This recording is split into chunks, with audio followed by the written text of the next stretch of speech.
Hey everybody, it's Eric from EPautos.com. Good morning to everybody. Mr. T says good morning. Thought I'd do a little bit of a follow-up to the article that I wrote this morning about the latest news having to do with Nissan's precarious financial situation. I have owned a number of Nissan products. I'm currently driving my '02 Nissan Frontier pickup, which I love very much. It's a great little truck, descendant of the hard body trucks that Nissan made going way back, I guess, to the 80s when they first came out with it, maybe even before that. Just really solid, reliable, simple vehicle. And I think that's part of the reason why Nissan's in trouble right now. And they're in real trouble. Their operating profit is down almost 100%, 99% to be technical, in the last quarter. Their dealer network says that their profits are down 70%, and dealer lots are still glutted with, if you can imagine this, brand new 2023 model vehicles. And here we are, almost at the end of 2024, which means that those vehicles, which are already last year's vehicles, are going to have to be basically given away at fire sale prices, because whether they're brand new or not, they're already pushing 2 model years old, and you're going to have to deeply discount that. It's going to come out of the dealer's pockets. Anyway, what I wanted to get at is that Nissan's problem is essentially the same problem that is also besetting the industry generally. There's some other potential casualties of this, including the brands that are owned by Stellantis in this country, and that includes Dodge, Chrysler, Ram, and Jeep, and of course Volkswagen. And I've written about all of these companies lately. They're all in real trouble, and the reason that they're in such real trouble is because they have been complying and bending over and just doing what they're told by the government, which they have taken to be their primary customer, because they just don't want any trouble, like Ned Beatty and Deliverance. And they figured they could just continue to pass along these costs to customers. And we've reached the end of that. People are having trouble paying for groceries, so they're not really interested in buying $40,000 and $50,000 vehicles, whether they're electric, hybrids, or not. They are just too expensive. And these vehicles are stacking up on the dealer's lots, and it's not just Nissan's lots, it's generally they can't sell them. And people increasingly can't afford to finance them too, which is the other side of the coin. Financing has sort of shoved under the rug for many years the increasing unaffordability of vehicles by stretching payments out to more than double what they used to be. Those who can remember, back in the 80s and 70s and the before time, people would typically finance a car, if they even had to finance it, for 3 years. So after 3 years, you owned your car. Today, the typical loan is 6 or 7 years. And the problem is that they can't continue to push that out any farther because cars aren't like houses. They depreciate. And so once you get to about 6 or 7 years out, the vehicle is typically only worth maybe half or less what it was, or what it was worth when it was new.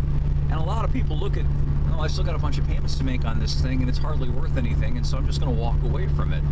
So it's a real problem. It's a real corner they painted themselves into, these manufacturers. They cannot continue to push the loans out any farther, and at the same time, because of having bought into all of this obsequious compliancing, it's not a word, but I like to coin new ones as I can, they've made their own vehicles essentially unaffordable. They have given in to all this nonsense, this hysteria about the climate changing. I was talking to David Knight about that on his show yesterday. And a really good way to think about that is to keep in mind that the same people who constantly tell us, the climate is changing, we're all going to die, they're the same ones who brought us the cases and told us we're all going to die of COVID. There may be a glimmer of little bit of truth to the whole thing about the climate changing, because of course the climate isn't static. Just like there may have been a glimmer of truth to the idea that there's a respiratory bug going around.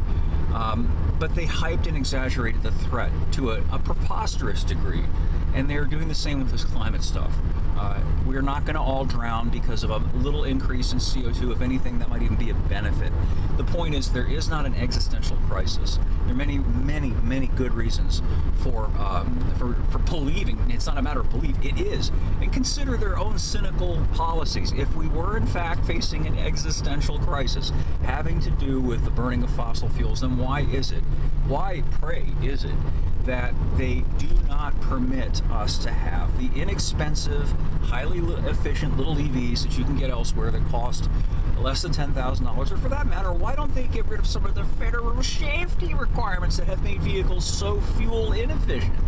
If you could build a light car again, a 1,500-pound car, and put a little diesel engine in that thing, you'd have an 80-mile-per-gallon car, and that would greatly reduce the carbon emissions. But they don't let you do that, do they?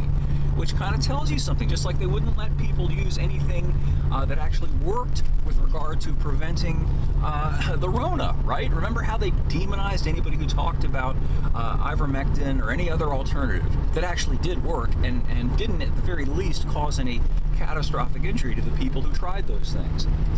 So anyhow, it's a pickle. It's a real pickle that they've put themselves into, and maybe at the end of the day, it'll be a good thing. I mean, I'm a car guy. I love the car business. I love vehicles, and it really, really saddens me deeply to consider that very possibly Nissan and Dodge and Chrysler and Ram and Volkswagen may be out of business soon.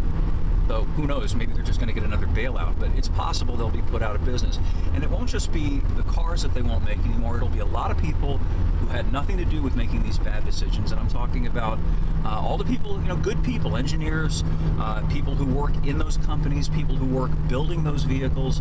They've got families to support. They're hardworking people. They did nothing wrong. But because of these cynical decisions made by the management, they are going to end up losing their jobs, their livelihoods, their careers, their pensions, and it's absolutely despicable. And I wish that they would have stood up to this and said no, and instead of spending all the money complying, had used some of that money. And I talked to people at Volkswagen about this, by the way, to hire some really top-shelf PR people to explain to people what's actually going on so that the hysterics aren't able to dominate the discussion and terrify people and terrify us all into poverty and unemployment. Anyway, if you're interested in the article, it's up at EPautos.com, which I like to call the web's best libertarian gearhead site because I think, as far as I know, it's the only libertarian gearhead site.